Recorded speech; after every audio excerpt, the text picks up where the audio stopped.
అందరికీ శ్రీరామనవమి శుభాకాంక్షలు.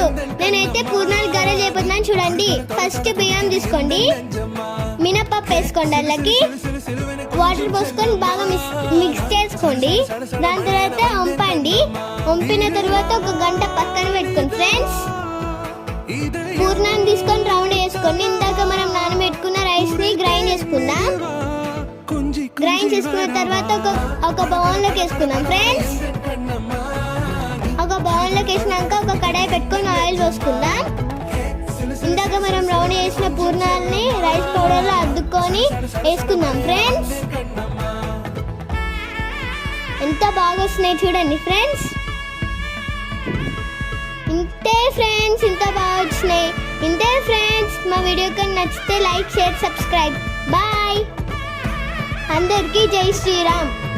Bye bye.